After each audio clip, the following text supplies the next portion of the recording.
Olá, amigos da Baixada Santista ligados na TV Com e todos aqueles que nos assistem ao vivo pela internet através do www.tvcomsantos.com. Sejam bem-vindos ao primeiro e único programa a tratar exclusivamente do patrimônio cultural brasileiro. E hoje teremos entrevista, notícias sobre os Estados Unidos, o Iraque e muito mais, porque o Arqueonews está no ar.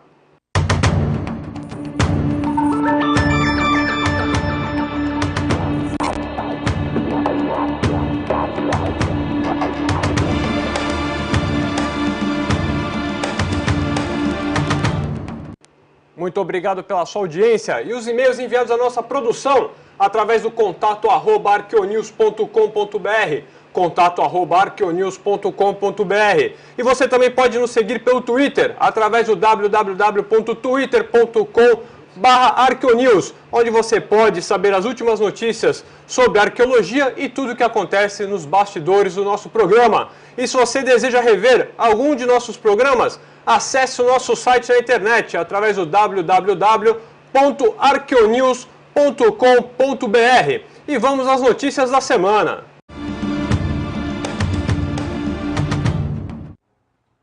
Uma lâmpada em uma central de bombeiros na Califórnia está acesa há 110 anos e ninguém sabe como ou por que ela ainda não parou de funcionar.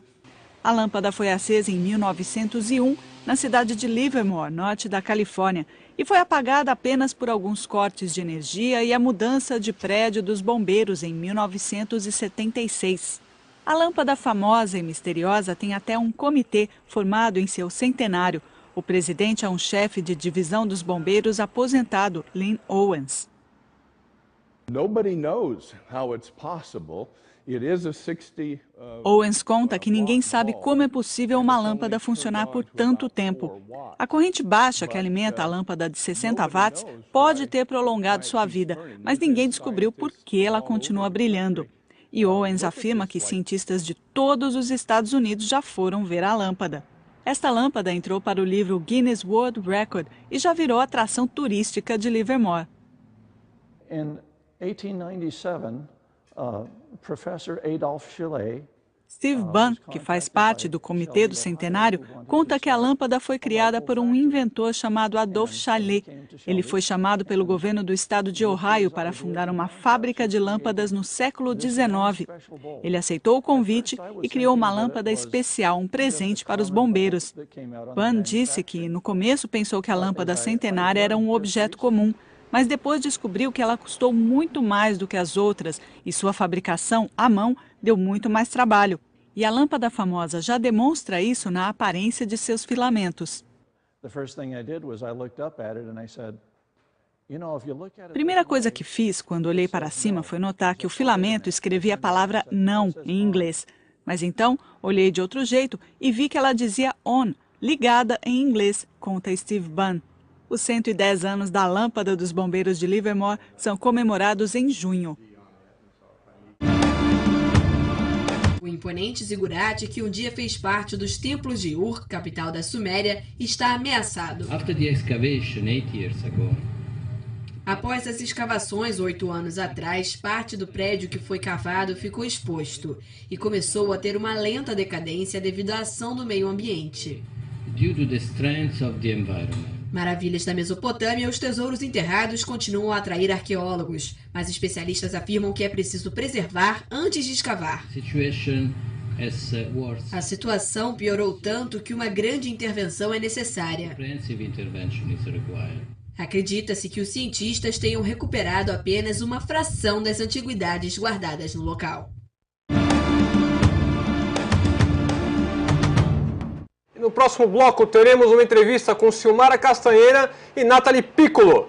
Nós vamos ao pequeno break e já voltamos.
Estamos de volta com a ArqueoNews e hoje com a presença de Silmara Castanheira e Nathalie Piccolo.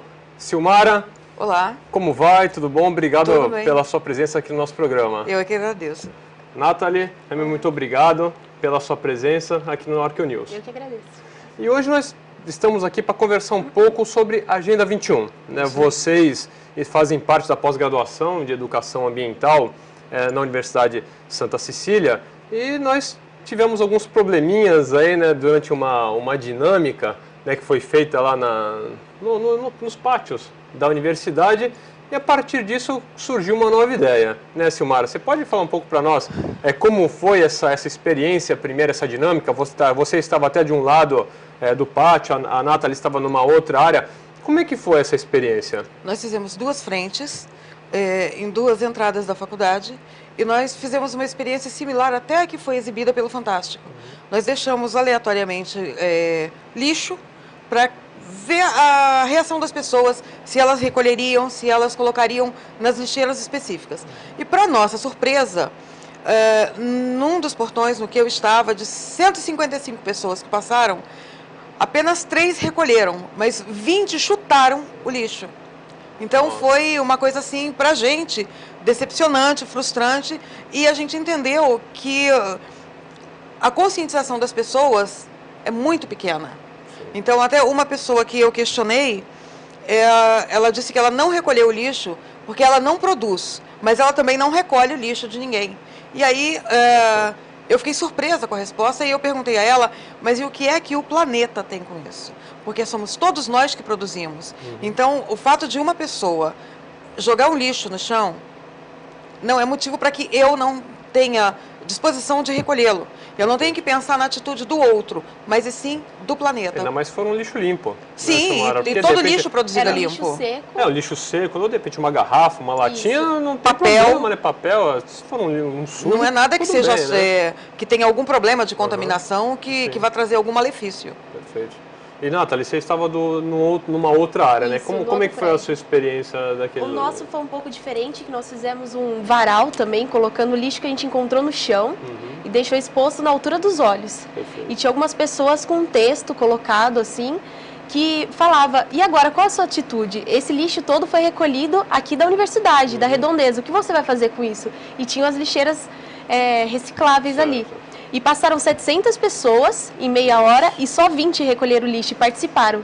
Então a gente fazia uma dinâmica, fazia um agradecimento, aplaudia, para as pessoas assim se sentirem agradecidas pelo que elas fizeram, que passassem aquilo para frente. Nossa, mas é muito pouco, de 720 pessoas. Só 20 pessoas. Ter recolhido lixo e teve pessoas que também chutou lixo, como aconteceu Exatamente. Aí chegou a colocar uma caixa de ovos no chão e as pessoas passaram por cima, como se fosse... não era uma coisa pequena, né? Exatamente. E era um lugar que estava limpo, só tinha aquele lixo no chão. Então era uma coisa que chamava atenção. Tá. E aí tem é que aqui eu falo a verdade, viu, Silmara e Nathalie? Vou contar para os nossos telespectadores.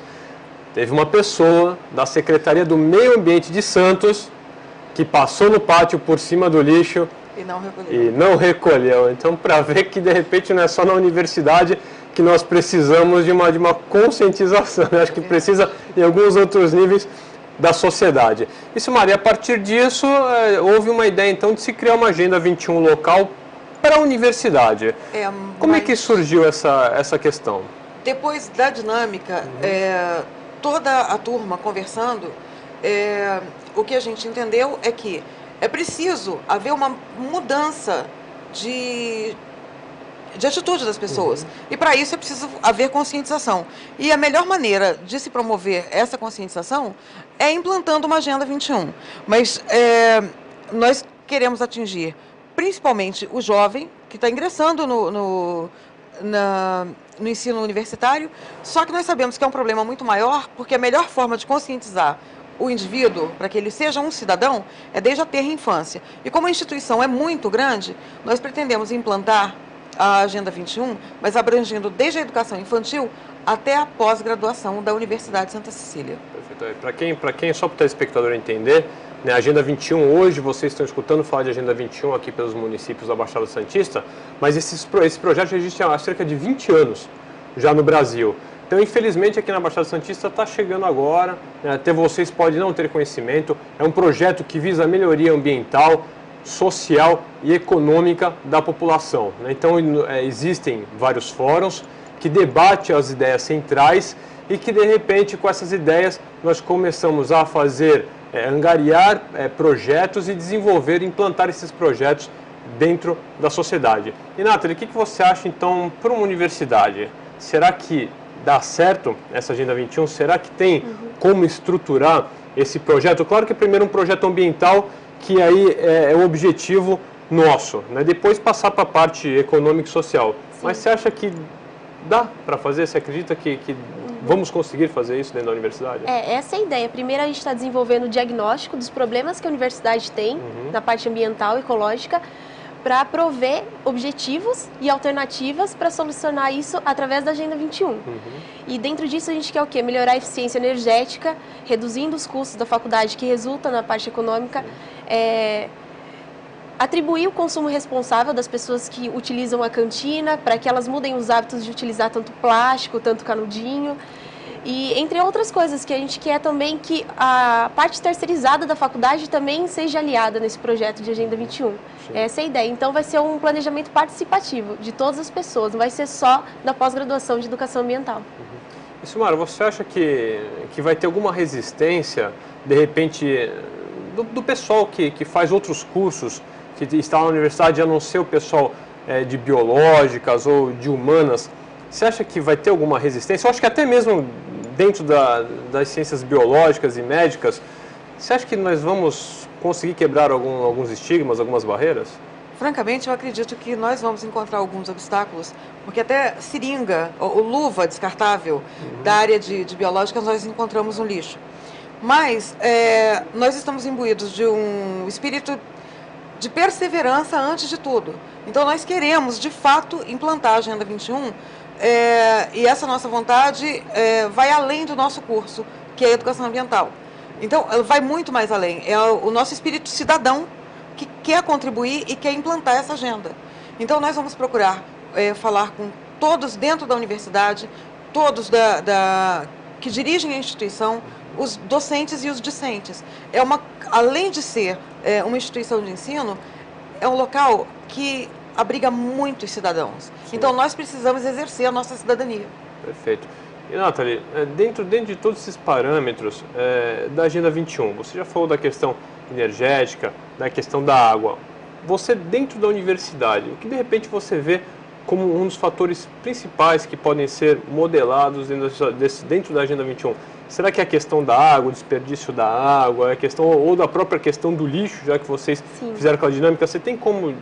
Assim, tá certo que eu tô te pegando assim de supetão, mas tem como se descrever um problema que pode ser considerado principal? Sim, nós avaliamos que a coleta de lixo dentro da universidade, ela vai ser separada para o reciclável, só que posteriormente todo o lixo é colocado numa mesma sala.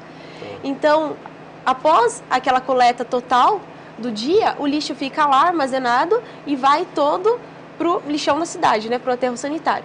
Então, a gente quer implementar a coleta seletiva e a separação dentro da universidade e, da mesma forma, aumentar o uso responsável dos bens naturais. Então, a gente quer diminuir, na verdade, a utilização da água, como a gente falou, de alterar o banheiro masculino. Existia um banheiro masculino lá que, onde os homens usam, a água sai da torneira e vai para... O mictório. Exatamente.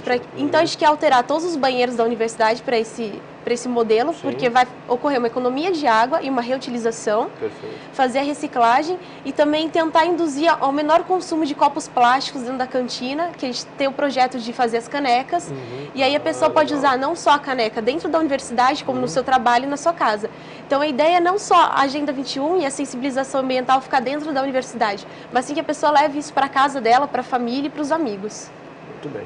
Só no próximo bloco nós vamos continuar conversando aqui com a Silmara Castanheira e com a Nathalie Piccolo. Nós vamos no pequeno break e já voltamos.